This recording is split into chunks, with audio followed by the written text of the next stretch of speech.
What is up, guys? Welcome back to another episode. So, this episode was supposed to be a specific topic we talked about. Last week, we're going to be talking about body recomposition. Well, your girl is going to be doing a solo session today. And the reason being is because Toby sucks. No, I'm just kidding. He just got hired by a hockey team. I think it was a professional hockey team that came into town, got hired by him. So he's going to be busy with that this week. So I decided to just do this podcast episode on my own, but I'm going to be doing a different topic. And next week we'll be doing the body recomposition with Toby. We both felt like that was a little bit of a better transition with the topics that we're talking about. Okay. So today, what we're actually going to be talking about with just little old me is going to be what is the best quote unquote diet for long-term results, right? Is there a best one out there that's going to help me see results and keep it, not ever worry about having to do it over and over again? Which that's the big thing is I want you to become the CEO of your health. I don't want you to have to go through yo-yo dieting like I did majority of my life. It is not fun. So any way that I can provide information to help you do that, of course I'm going to go into it. Okay. So within this podcast, we're going to be referring to a specific systematic study done that has some really great information, solid information. And so within the study, basically think of it as these people took a bunch of other studies that were done, okay, and just compiled all that information and just looked at the trends, looked at the information, and came to a few conclusions, right, of what people did in terms of dieting. Were they successful? And also they went into the traits of those who were very successful. What did they do to make them different than those that weren't successful in getting long-term change, right? And within the study, what it also showed is, here's some numbers for you. It's kind of scary. Within 1 year of losing weight, seeing the results that they're looking for, the systematic study showed anywhere from 30 to 50%, depending on what study you look at, of those people were able to maintain results after 1 year. Okay. And those who were not able to maintain those results, a great number of them were actually gaining more than when they started. Not good. Right. And out of that, I think if I understood it right, it's leaning a little bit more towards the 30%. Okay. Then from there, they zoomed out even more and took a look at them 3 years after seeing results. And what they saw is 85 to 95 of those people, depending on the study, relapsed. Were not able to keep it. And we can assume that a lot of those potentially gained more than when they started, getting worse than when they first started. Okay. So only about 5 to 15% of people were able to keep it off for a longer period of time.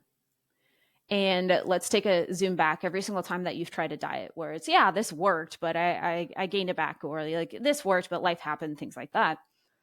Every single time you do that, that's let's just call it what it is. It's yo-yo dieting.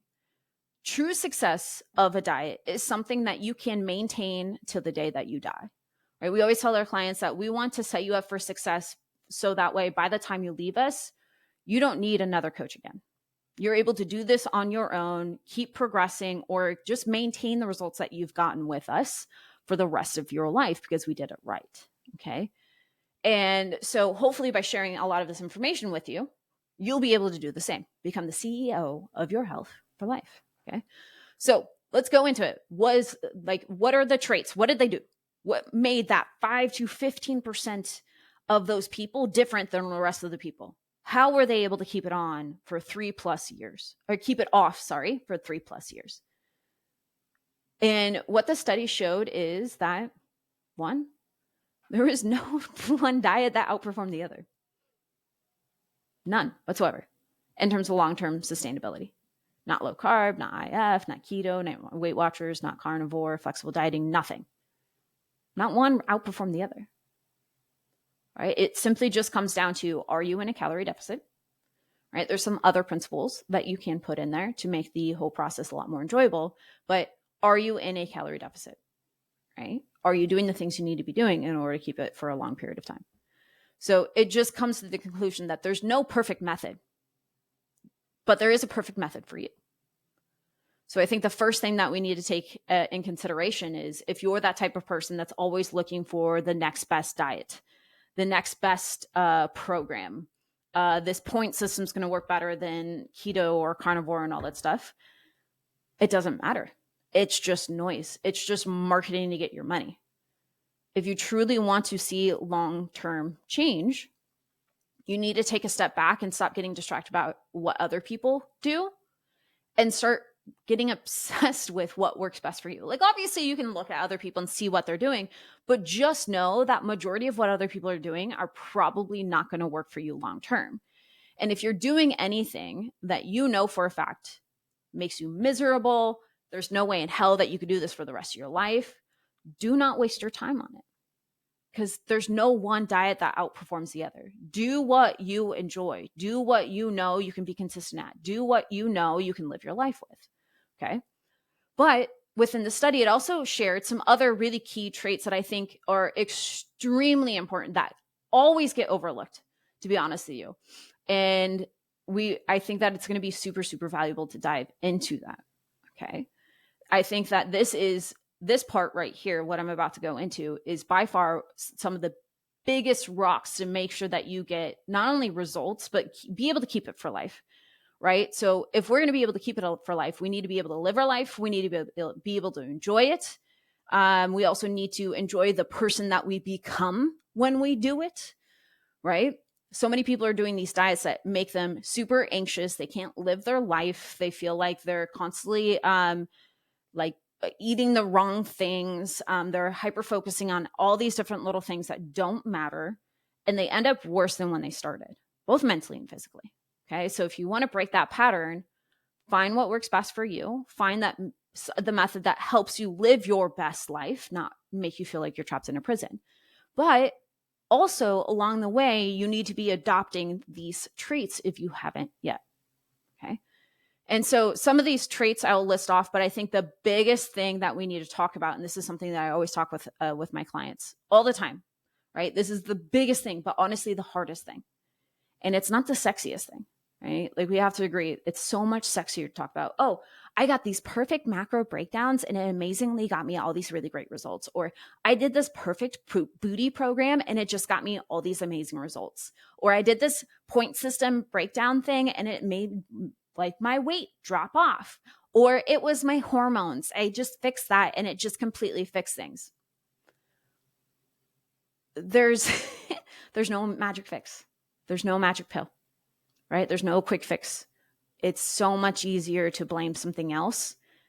It's so much easier to look at the sexy things, but bar none, going down to the bare minimum, the most important thing that needs to happen for lifelong change, which is not sexy at all, a lot of times is tedious. And the hardest part of the whole thing is overarching. You need to reinvent yourself. You need to create a new identity. Okay. When we look at the studies, one of the biggest characteristics of them all is creating a new identity. These people that saw lifelong change, they believe that this was not just something that they did. They believe that this was the new them. They were willing to reinvent themselves, kill off their old self. Because here's the thing. A lot of us struggle, myself included. A lot of us struggle not because we don't know how much protein we may be eating or anything like that. It's because of character flaws. 1,000%. We're struggling. We were struggling or currently struggling due to character flaws. Right? And 1,000%, that was me too. Like, I did not struggle with yo-yo dieting because I didn't know the perfect macro breakdown. I struggled with it because I didn't know how to cope with my emotions. I didn't know how to set personal boundaries. I didn't know how to expect more out of myself and challenge myself more and want more from myself. So instead, I coped with my emotions through eating lots of food and drinking alcohol. I couldn't set personal boundaries, so I started hanging out with people that honestly did not care about me and treated me like crap, right? I was afraid to go after things and put myself out there because I felt like I had very low value. So I never went after my dreams. I never started working out. I was just so afraid. I was just trapping myself in this little box, right? My mindset, my characters, my meanings and beliefs, they were flawed. And no matter what I did over the years, over my life, there have been times where I have lost significant amount of weight. I've had 6-pack abs, everything. Nothing was able to stick until I had to realize that I had to work from the inside out rather than the outside in. Otherwise, it would always be temporary and I would only get worse than when I started. Okay. Truly, it wasn't until I was like, oh, I'm here because this person right now needs some work. And that didn't feel good. And that was a hard work. Reframing the way that I define success when it comes to like weight loss, redefining my mindset towards nutrition and fitness, redefining my life and my habits and my priorities and how I handle certain situations, my communication skills. It wasn't until then when I actually started seeing results that I'm like super confident that I keep for the rest of the life and I'm becoming the best version of myself. I'm actually feeling like I am living my life. I'm no longer anxious all the time. I feel like I am finally becoming the person that I can actually be proud of, and it's showing. But it was not easy at all. And I think that's a big thing that a lot of people struggle with is bar none, hands down, you have to develop a new identity. But people don't. They don't. They want to treat it like an antibiotic. I just take this for a little bit of time, and then all of a sudden, I'm magically fixed. Done. I don't have to do anything else. I don't want to do the hard work. Okay. But instead, you need to treat it as there's no end date in sight. This is who I am. Right? This is the person that I'm going to be for the rest of my life. I'm no longer this person that's just doing a program. I'm the person that works out consistently. I'm no longer this person that's kind of just like doing this nutrition thing. I'm this person that prioritizes my nutrition every single day. I'm no longer this person that's kind of walking 10K steps a day. I am this active person that gets up and lives my freaking life instead of sitting in front of the TV. Right? You've got to create this new identity. It's no longer something that I'm just doing. It is now how I live and who I am, right? But there's different traits within that go underneath the umbrella of creating a new identity. So some other traits that we see within the study is these people leverage both intrinsic and extrinsic motivation, okay? Both of them, not one or the other. And so if you don't know what intrinsic and extrinsic motivation is, let's break it down a little bit. So intrinsic is more the bigger whys, right? The things that are going to get you out of bed when you don't want to do it because, dude, life is going to be a bitch. It's going to come after you. There are going to be days where you have zero energy. You don't want to do anything. You feel like the world is crashing and you'd rather sit on the couch and look at Netflix or your phone instead of dealing with those things or doing what's right for that day, right? So these are the bigger whys of getting out of bed, right? Doing the hard things even when you don't want to do it, pushing through when controversy is thrown at you. Right? Some of these are going to be like, hey, like I want to live a longer and more fulfilling life. Maybe you want a higher quality of life, both physically and mentally and emotionally as well. Maybe it's like a sense of accomplishment. Like personal development is like one of the biggest things in this, like in social media and all that stuff. Everybody's in a personal development, right? Maybe you want to maintain your long-term independence and autonomy. You don't want other people taking care of you. You don't want to put that on your family. Right? Maybe you want more energy levels to play with your kids or go after that promotion or things like that. Maybe mental health. Mental health is huge for me. That's a big reason why I keep going because I struggle with anxiety and depression my whole life. Right? When I did not take care of myself, holy crap, was I a miserable person to be around. As soon as I started prioritizing myself, now I actually feel like I'm being the best person to the people that I love. Right? You can also feel more in control of your life as well. And maybe you just want to be a better role model to your kids. Like the list goes on and on and on. It's completely dependent on the person. What drives you is specifically to you, right? Extrinsic, though, is more what we would call surface level. And it's not bad. I think that there's a lot of people in the industry who's like, surface level stuff of like just wanting to look better naked. That's bad. And it's like, no, it's not bad. It's actually within the study shows that that is also a really great tool to leverage. Should you only be using that? No. And it is a tool just like anything else, like a hammer. Okay. You can use it to build a beautiful house or you can like hit your hand with it. right? It's how you use it that matters. Are you using it correctly? It's not the hammer's fault. Let's not blame the hammer. Just like let's not blame extrinsic motivation. Let's go to what are the meanings and beliefs that you have behind it, and are they potentially flawed? Character. Ooh, there you go, bringing it back, okay? So with extrinsic, some like examples that are really constructive are like, hello, avoiding healthcare costs and lower insurance premiums. Who doesn't want to save a buck? Like everybody's wanting to do that, right? Nobody wants to be in the doctor's office spending a ton of money on medication. We want to save money on that. Maybe approval or acceptance of friends, family, and society, which a lot of people are like, that's bad. And I'm gonna be like, everybody, like I have never been mad at somebody going being like, dude, you look strong today. Like you look healthy, you look fit. Like I'm like, damn straight I do. Thank you very much. I needed that today. That can be constructive, right? Healthy competition. Maybe you're doing this with a friend and you're like, hey, $500 to the person that stays consistent for the next 3 months. Dope, let's do it. Like that's a really great way to do that. I mean, I've done that with clients where I'm like, you do great this week, 80% consistent, and I do burpees. But if you're not, you do burpees. And that's worked like a charm sometimes. Maybe fear of illness, disability, or social stigma associated with poor health and habits. Maybe wanting to further yourself in your career as well. Having both mental and physical health can advance your career 1,000%. When you're thinking better, you're more productive, you have more energy, you're more confident in yourself because you're your best self. Of course, that's going to reflect in your career. Why not? Right? So these people leverage intrinsic and extrinsic motivation. So instead of saying, hey, I'm doing this just for a cookie cutter approach, what they did is they dug in and found out the real reasons why they're here. Why are you here? What are the big ones? And what are the more surface level ones that are totally okay? And they continuously reminded themselves of those things and leveraged them as they went, right? The next characteristic is going to be enduring challenges, which is a really great segue because you're going to need intrinsic and extrinsic motivation to help you get through challenging times. Because here's the thing. These people, one of the biggest characteristics of them all for being able to keep results was enduring challenges, because challenges across the board happen to everybody. Everybody. Right? Lack of time. Maybe you're going through a divorce, your job, your kids, mental health, all these different things, stress, family. Everybody has their own challenges.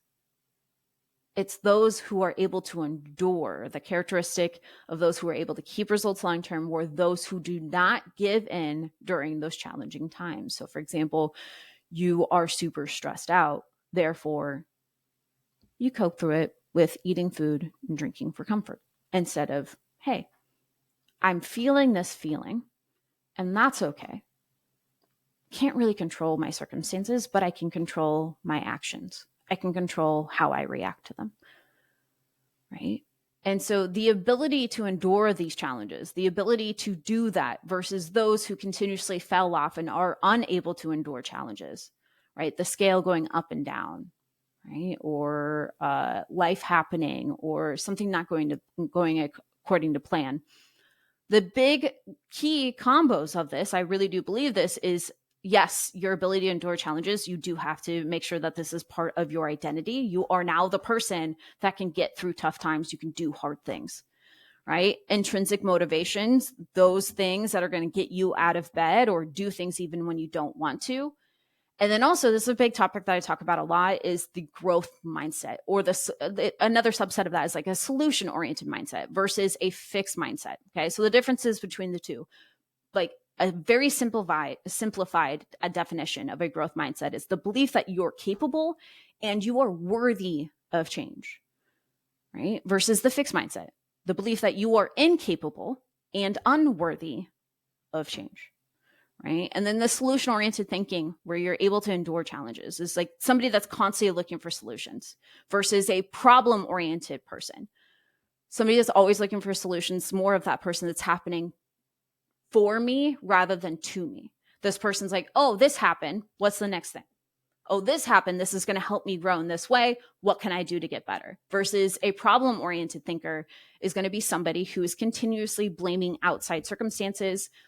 Like, if here's an example of a call, like a solution-oriented thinker is like, hey, coach, I ran into this problem and I was thinking this, and this might work, but I wanted your viewpoint. What do you think? Versus a problem-oriented thinker is, hey, coach, I had a really bad week and I just have nothing.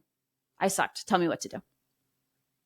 Right? Like, we can both agree the first person is going to be far more likely to see results, but continue with that because they have that mindset they can take throughout their life. Because again, problems will never go away. Challenges will never go away. Adversity is part of life. So you can see that this growth mindset would be much better. So some other examples that might present in your journey is like a growth mindset would be taking care of myself is not selfish or vain. The belief that you're worthy of change, right? I deserve to focus on myself, and it allows me to be my best self to those who count on me, right? Another example could be like, I can't control X in my life, but I can control my actions, right? X is feeling really hard right now, but I know I'll get better with time. Maybe I can ask somebody to help me with this, or is there maybe a resource that I can use to help me along the way? Versus a fixed mindset is going to be focusing on myself is vain, selfish, right? Poor personal boundaries. And this is a trait that's within the study that these people that really struggled with allowing other people's viewpoints and their opinions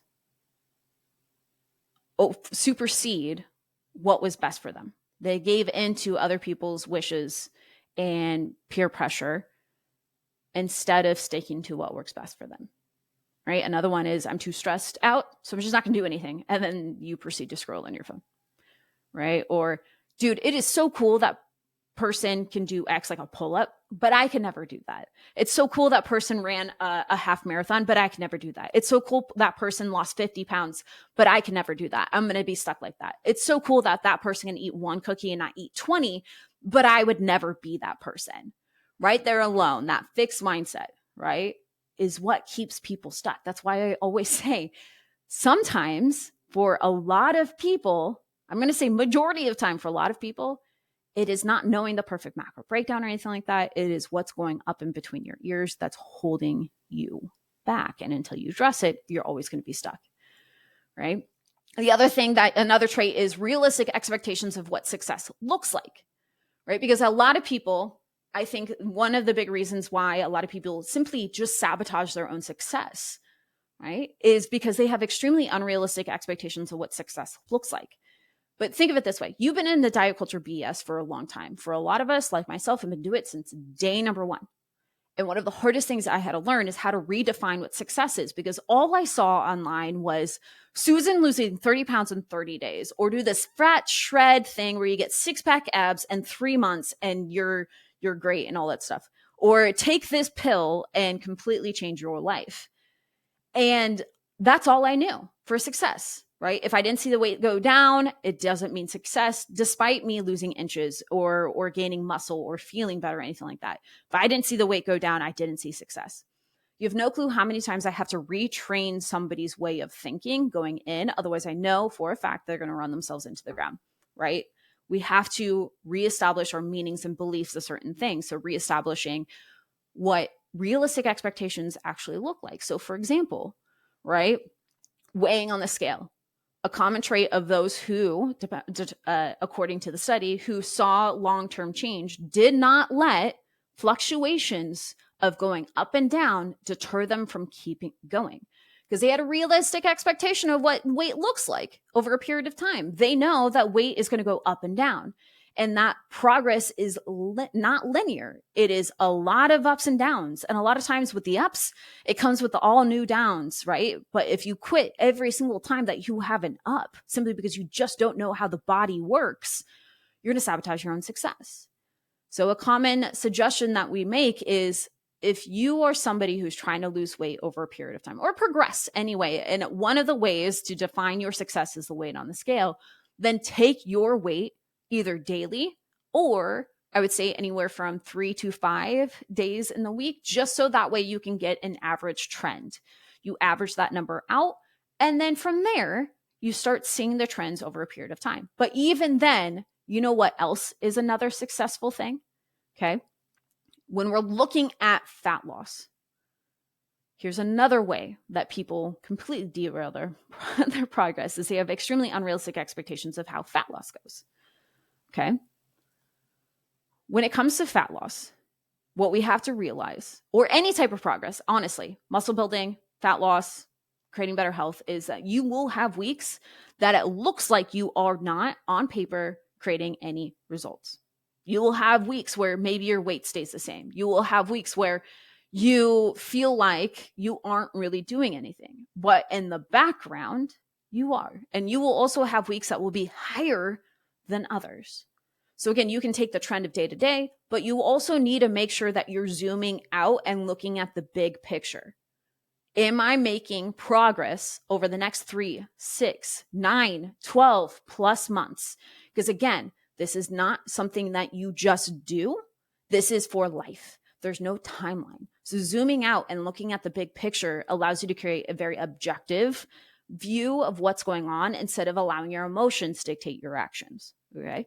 Here's another thing with fat loss. A lot of people expect fat loss to be, I lose 5 to 10 pounds every single week. Just these extreme drastic changes maybe they've seen in the past where they're like, hey, I've done this crazy 1,200 calorie diet and it worked, quote unquote, worked for a short period of time, but I gained it back and then some. I want to actually learn how to create change so that way I don't have to worry about gaining it back and then some. Okay, great. We have to redefine success. You want a different type of an outcome, we have to redefine your success. Okay. And so when it comes to fat loss, anywhere from 0.5 to 1% of your current body weight loss in the week is great progress.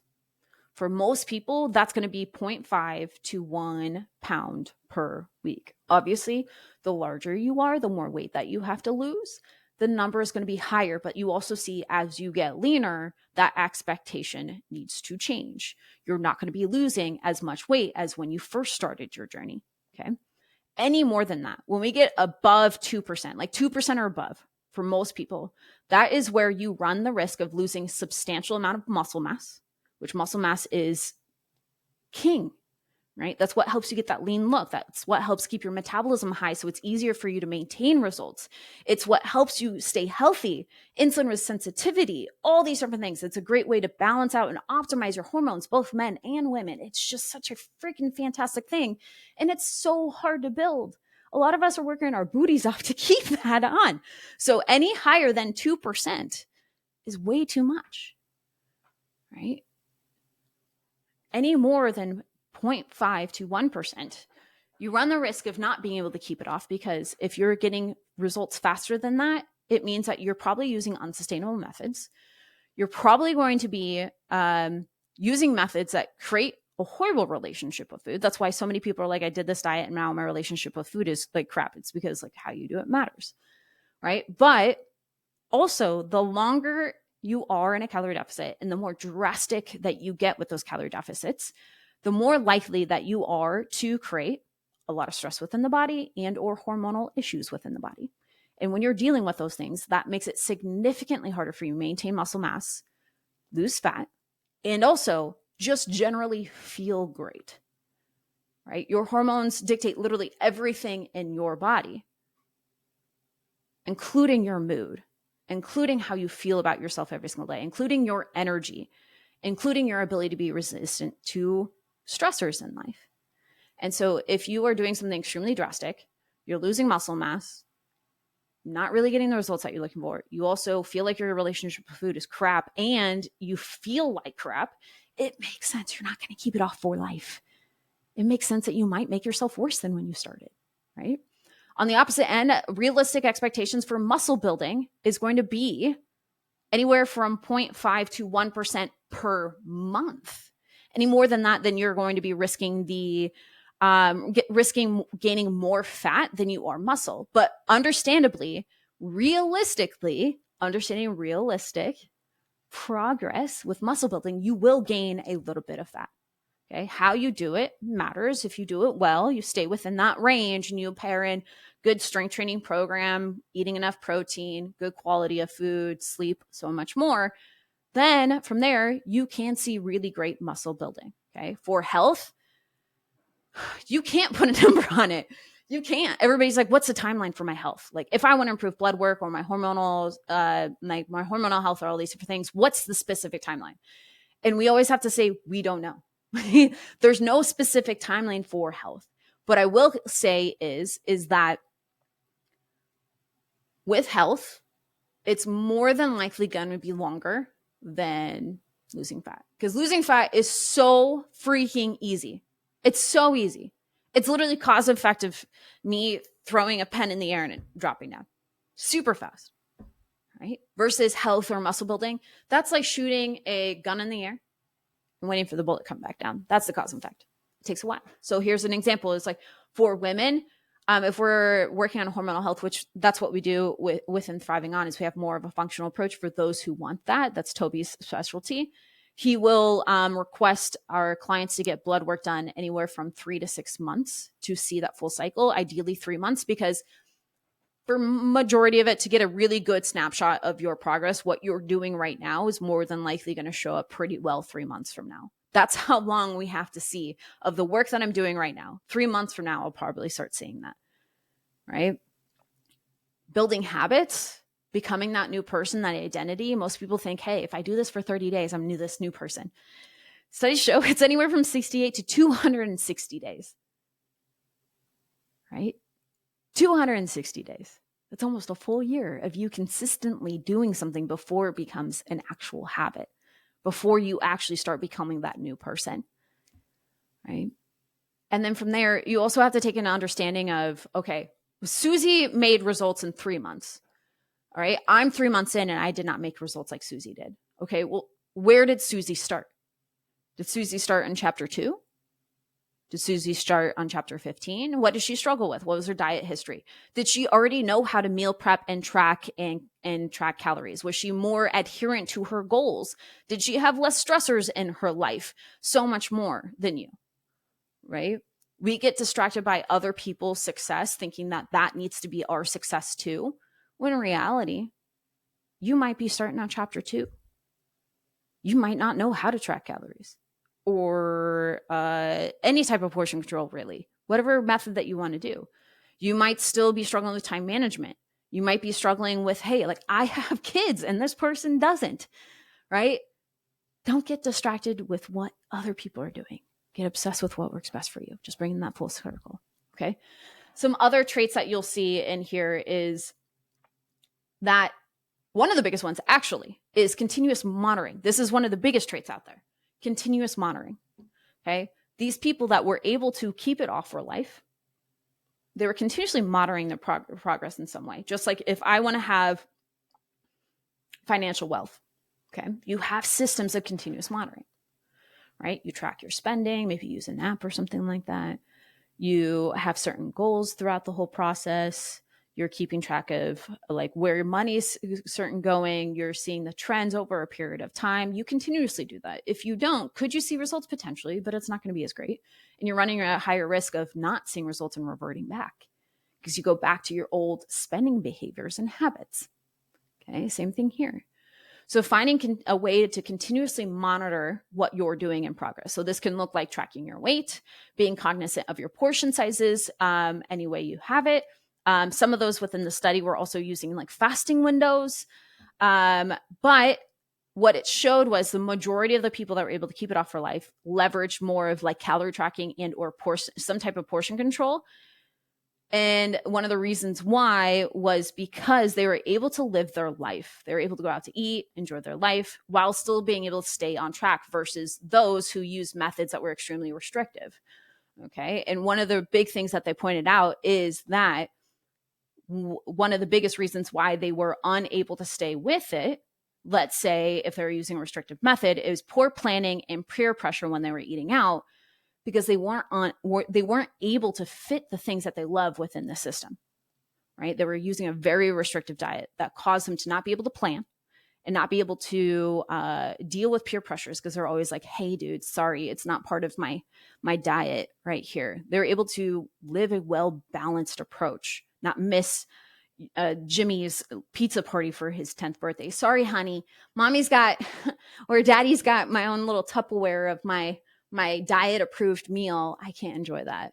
Like, seriously, this is supposed to live your best life, not keep you from it, man. Right? So some other ones are going to be like continuous goal setting. These people, another trait was continuously reevaluating your goals. So it wasn't just something that you do with an end date. They continuously set new goals. Okay, so I hit my goal here. What's the next thing? But these were small goals, okay, on a weekly or monthly basis. So I added 30 more minutes to the average of what I sleep on a daily this week, okay? Or I'm getting 1,000 more steps than I did last month, this month. Okay. Or maybe I'm working on getting 4 large portion sizes on my plate instead of 3. Maybe, hey, I worked out 2 times this week. Next week, I'm going to try to do 3 times. Okay. Or, hey, I ran a 5K. Let's put on the board for a 10K next.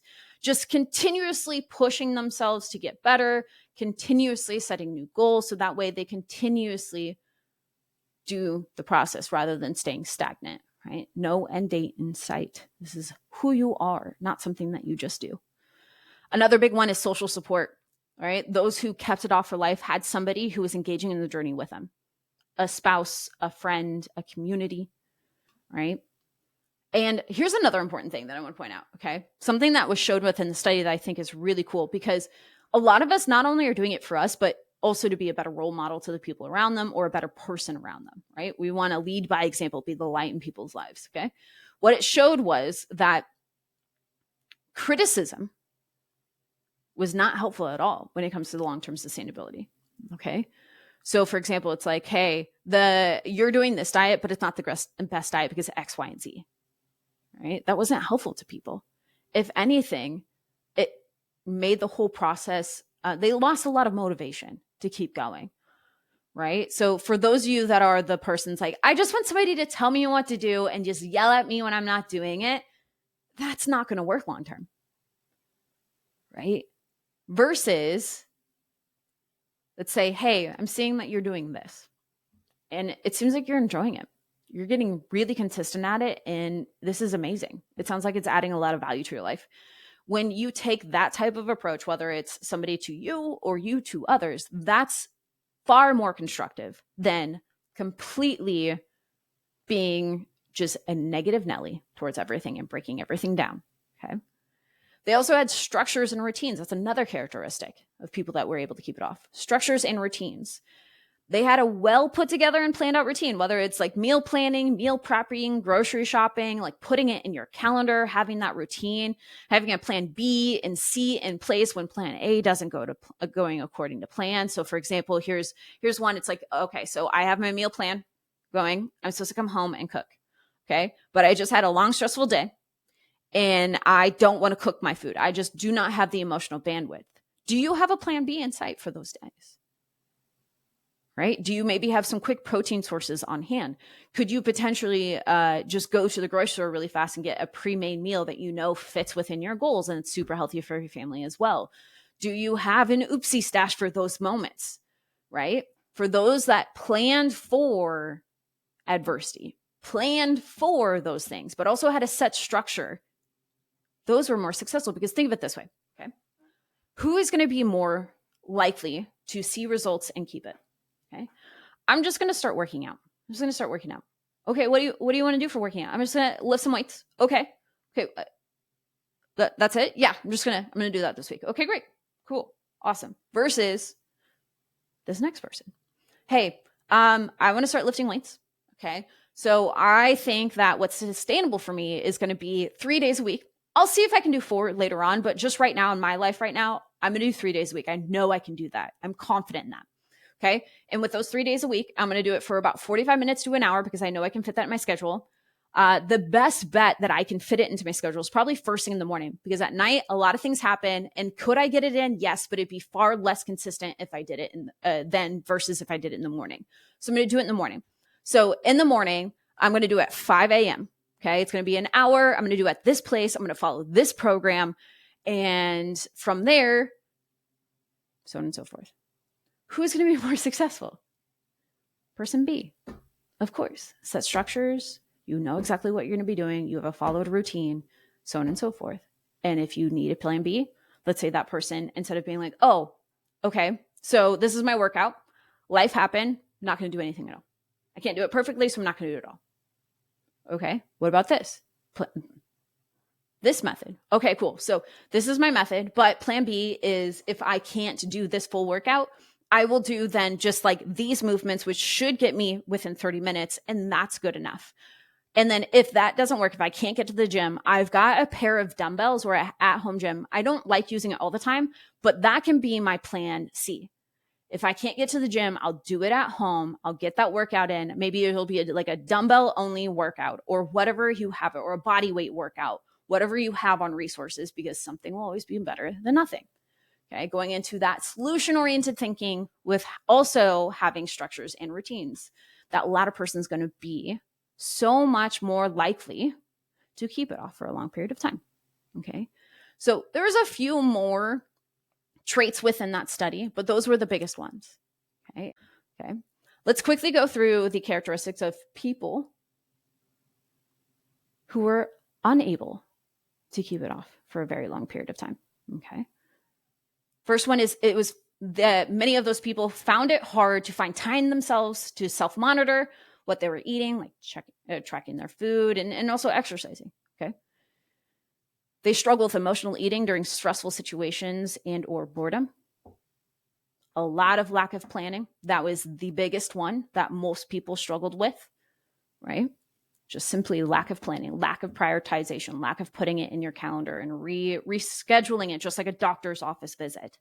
Okay.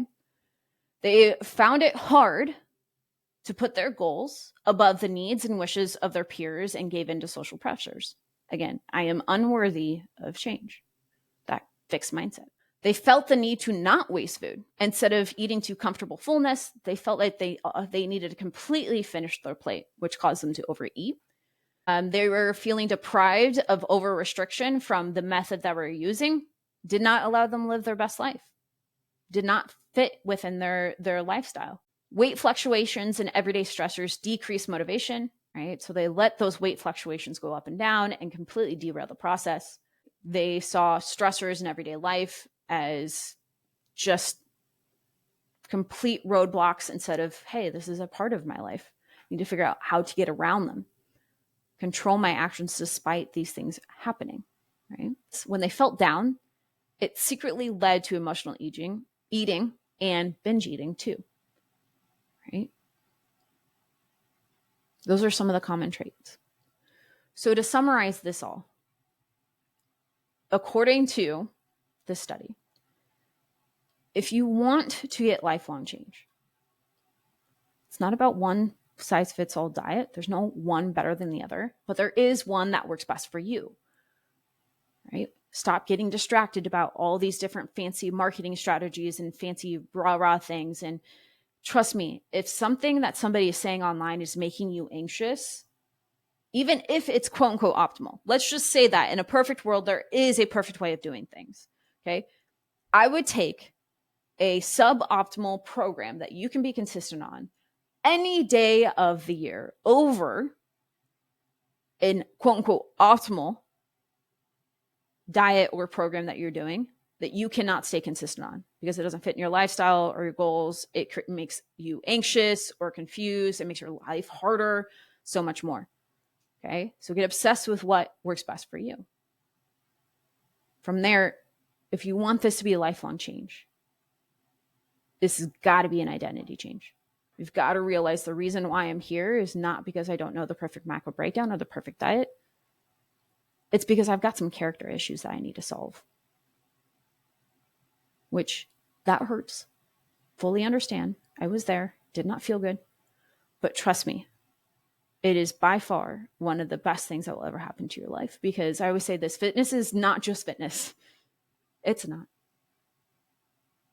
It's so much more than fitness. It bleeds in every area of your life. It undeniably made me a better person. If you guys met me in high school and college, you would not like me.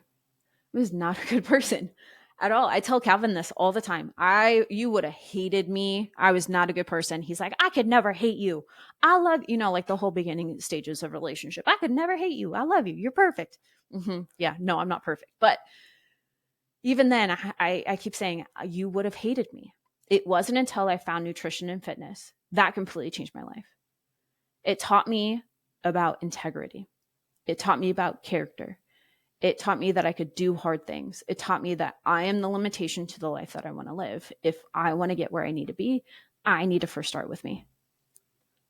And by no means am I perfect. By no means am I close to where I want to be in life, but I am living a life that I never thought possible for myself. That college girl, 20 something, guzzling down wine bottles, depressed, in an abusive relationship, constantly hating myself. And I found fitness and it completely changed my life. It saved me. But more than that, it gave me a life that I never thought possible for myself. And it can for you. Right? If you're willing to do the hard work, if you're willing to take this information, apply it to your life. And by the way, guys, this is the reason why I coach the way that I do. Right? This is the reason why if you're starting with me, we're going to do it right. There is no cookie cutter approach. I'm not going to just put you in a drastic calorie deficit and say, hey, you got results, but then you leave me and you gain it back and then some. And you end up worse than you when you started with me. Right? Because of the information like this is why I dive so much into mindset. This is why I dive so much into how do we create a better relationship with food? How can we create this to be sustainable for you? So much more, because I know if I don't do this, I will not be doing my job as a coach. I'll be doing just like everything else in the diet culture, right? Where you've tried it, doesn't work, you feel like you failed, and you're worse than when you started. I want to be part of the people, the coaches out there that are systematically working to improve the statistics I said before, where only 5 to 15% of people that go into a diet are able to keep it off for life. Right? I know that's our mission here at Thriving On. I know it's my mission. I know it's Toby's mission. And I know that there's more and more people out there becoming coaches now because they see this problem and they want to be a part of the change. And I couldn't be more proud to be friends with a lot of those people. We got to coach from the inside out, right? If you're doing it on your own, you got to take the approach from the inside out, and it's hard. And if you need help, ask for it, right? Get those people that you need. Get a coach if you need it, because trust me, this is by far one of the best investments you'll ever make. All right. So that is what science is telling us today. If you want to take a look at that study, I'm going to link it in the show notes below so you can check it out. Okay. Anyways, I hope this helps. If you found this valuable in any way, please share this with your friends, with your family. Big thing that we're trying to do at Thriving On is help as many people as we can become the CEO of their health. That means getting the right information to them so that way they can get results for life. They can be confident in the knowledge that they have, because knowledge is absolute power. Okay, so if you love this, you feel like this would be helpful to other people, please send it out, share it on your story, tell people to subscribe, all these different things. This is one of our many ways to get free information out to you guys to help you become the best version of yourselves through nutrition, fitness, and mindset. Other than that, I love you guys. You know I do. Love you guys. Stay strong. Until next week. Bye, guys.